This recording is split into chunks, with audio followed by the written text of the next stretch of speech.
Okay అండి, మన ఇక్కడ తోటి రైతు కూడా ఉన్నారు. ఈ జెండా పాట రేటు పడిందంటే నమ్మట్లేదు. కావాలంటే రైతును కూడా అడగండి అన్న. ఇది ఒకసారి కాయొస్తుందన్న. అందరికీ నమస్కారం అండి. నా పేరు ధరంశోత్ కాశీరాం. మా ఊరు వచ్చేసి పాతపల్లి గ్రామం, జులుపాడు మండలం. ఈ కాయ వచ్చేసి సాగర్ సీడ్స్ వారి సాగర్ డబల్ సీడ్స్. మామూలు కాయట్లేదండి.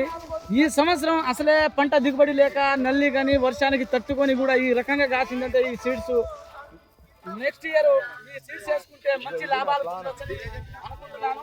నేను ఏవో వాళ్ళు ఇల్లు చెప్తుంటే నేను నమ్మలేదు, కానీ వచ్చి ఇక్కడ ఆ రంగు ఆ క్వాలిటీ నేను కూడా ఈ కాయలు విత్తనాలు నమ్ముకొని మనం వేస్తే కరెక్ట్ గా మనం లాభపడతామని. ఓకే, అయితే ఇది జెండా పాట పడ్డదని మా ఊళ్ళో జెండా పాట ఖమ్మంలో పడే రేటు మా ఊళ్ళో పాపకోల్లో వచ్చి జెండా పాట పెట్టారంటే నేను నమ్మలేదు. కానీ ఇక్కడికి వచ్చి చూసి ఆ కాయలను చూసి ఆ సేటు వాళ్ళు వచ్చి మాట్లాడుతుంటే చూసి నమ్మాల్సి వచ్చింది. నమ్మాను కూడా.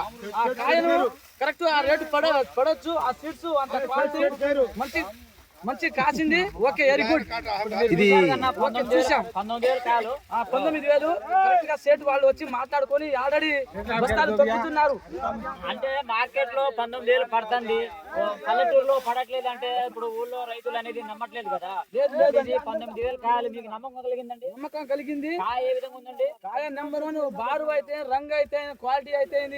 మీరు నెక్స్ట్ ఇయర్ వేస్తారా ఈ విత్తనం? అసలు నెంబర్ 1 గా ఈ విత్తనం కాకుండా వేరే విత్తనం వేయండు. నేను నెక్స్ట్ ఇయర్ వచ్చే సంవత్సరం 5 ఎకరాలు వేస్తున్నాను. ఈ సంవత్సరం 5 ఎకరాలు వేసాను, కానీ నాకు అంతగా దిగుబడి రాలేదు. ఈ సాగర్ సీడ్స్ వారి సాగర్ డబల్ ఈ విత్తనం వచ్చి అంత దిగుబడి వచ్చిందంటే కొన్ని మాలగా వచ్చి చూసి ఈ విత్తనాన్ని నేను నమ్ముకున్నాను. ఇది ఎక్కడ దొరికిద్దండి? ఎక్కడ దొరికిద్దండి వెరైటీ వచ్చేసి జులూరుపాడు మండలంలో సీతారామ టైలర్స్ వారి దగ్గర దొరుకుతుంది. సేటు వచ్చేసి బాలాజీ దగ్గర ఉంటది. ఓకే, వెరీ గుడ్ అండి.